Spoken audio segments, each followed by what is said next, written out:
हाय दोस्तों, कैसे हैं। उम्मीद करता हूं कि आप सब ठीक होंगे। मैं मोहम्मद मुख्तार आप सबके सामने हाजिर हो चुका हूं एचआरएमएस के एक बहुत ही महत्वपूर्ण टॉपिक को लेकर।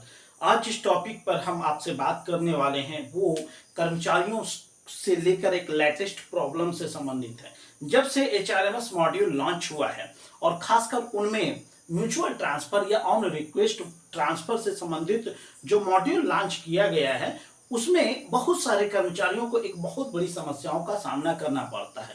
वो यह कि कोई भी कर्मचारी जब अपना एप्लीकेशन फॉरवर्ड करता है, अपने इंचार्ज को देना चाहता है और वह गलती से अपने इंचार्ज को ना भेज के सेम नाम में किसी अन्य को भेज देता है। कहने का मतलब है कि वह एप्लीकेशन किसी अन्य अनऑथराइज्ड पर्सन के पास चला जाता है। तो ऐसे कंडीशन में मैनुअल तो है नहीं कि मैनुअल हम सही रास्ते में प्रोसेस करेंगे। जब एचआरएमएस में ये प्रॉब्लम शुरू हो रही है तो कर्मचारी बहुत परेशान हो रहा है, तो उनका समाधान आज मैं लेकर आया हूं। इसके लिए आपको जरूरी है कि वीडियो को एंड तक देखना है, तभी आप कंप्लीट प्रोसेस समझ पाएंगे और पूरा कॉन्सेप्ट आज मैं आपका क्लियर करने वाला हूं। तो वीडियो में एंड तक बने रहिए। और हाँ दोस्तों, अगर वीडियो पसंद आता है ना तो वीडियो को एक लाइक जरूर कीजिएगा। पहली बार चैनल पर पधारे हैं तो चैनल को सब्सक्राइब करना बिल्कुल मत भूलिएगा और हाँ, इसे दोस्तों में जमकर शेयर कीजिएगा। तो चलिए हम स्टार्ट करते हैं आज के इस वीडियो को।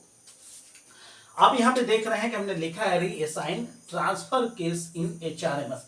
तो ट्रांसफर ऑन रिक्वेस्ट ट्रांसफर भी हो सकता है, म्यूचुअल ट्रांसफर भी हो सकता है। दो ही तरह का भी ट्रांसफर एप्लीकेशन हो रहा है एचआरएमएस में, ठीक है। उनका यह सिंपल है कि रीअसाइन करना, उस एप्लीकेशन को वापस कैसे सही रास्ते पर लाना है, कैसे ट्रैक करना है, ठीक है। इसको देखने के लिए पहली बात तो देखिए, हमने पॉइंट वाइज बनाया हुआ है कारण। रीअसाइन की आवश्यकता क्यों पड़ती है कर्मचारियों को।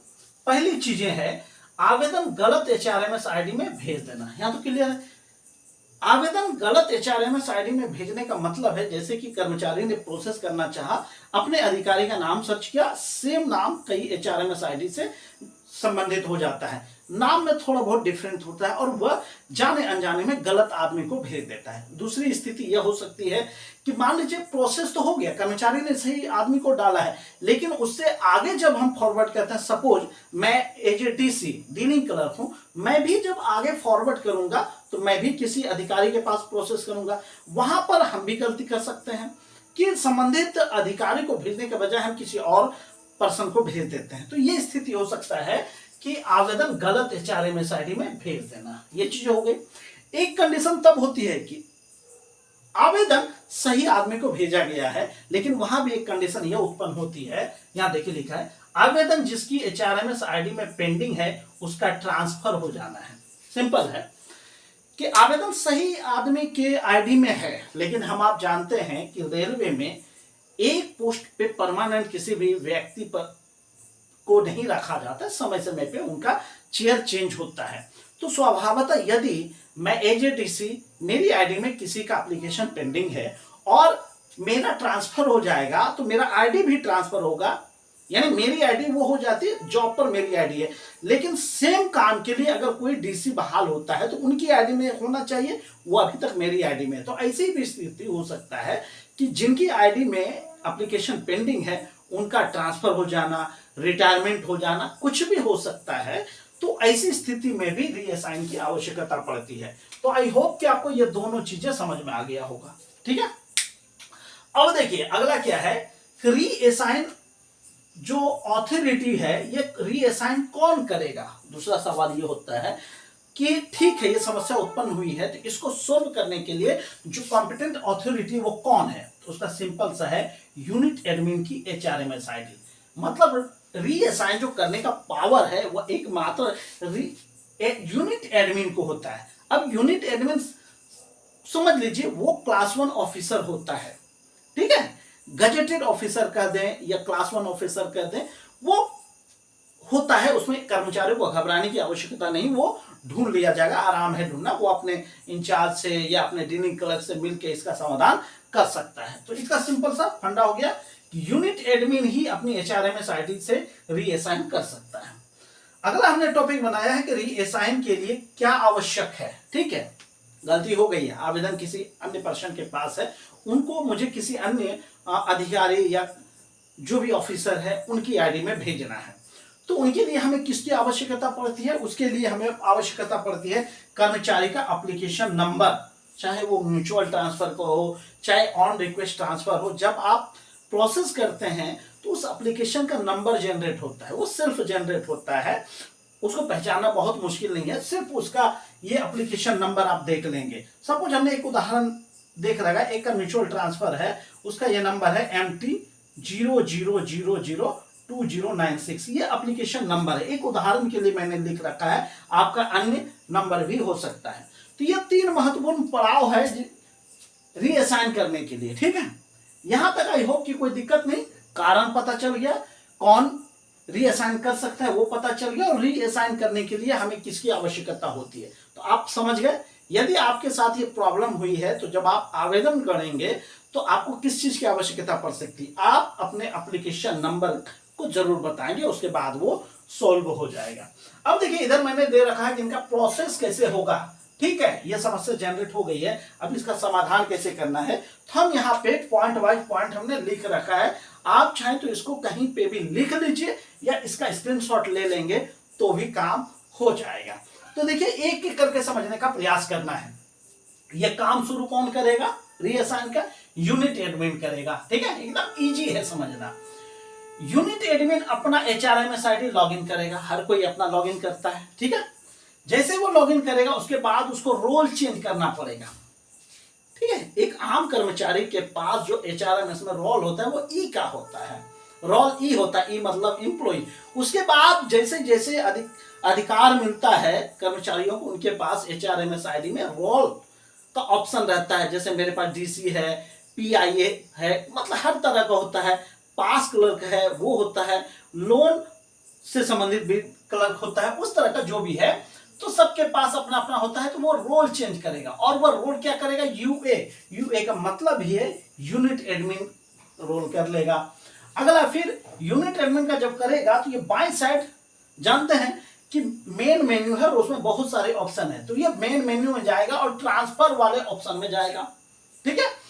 आप चाहें इनको कंप्लीटली ये वीडियो के साथ साथ सिर्फ ऑडियो सुन सुन के आप अगर करेंगे तो सॉल्व हो जाएगा, ठीक है। तो मेन मेन्यू में जाकर ट्रांसफर वाले ऑप्शन को टिक करना है। जैसे आप ट्रांसफर वाले ऑप्शन को क्लिक करते हैं तो उसमें बहुत सारा ऑप्शन ओपन हो जाता है, उनमें से आपको जाना है रीअसाइन ट्रांसफर रिक्वेस्ट, ये ऑप्शन आपको शो हो जाएगा, इस पे क्लिक करना है। रीअसाइन ट्रांसफर रिक्वेस्ट पे जैसे क्लिक करेंगे उसके बाद एक और जो है कि फॉर्मेट जनरेट होगा और वहां लिखा होगा ट्रांसफर रिक्वेस्ट, ठीक है। ट्रांसफर रिक्वेस्ट के बगल में आपको एक ब्लैंक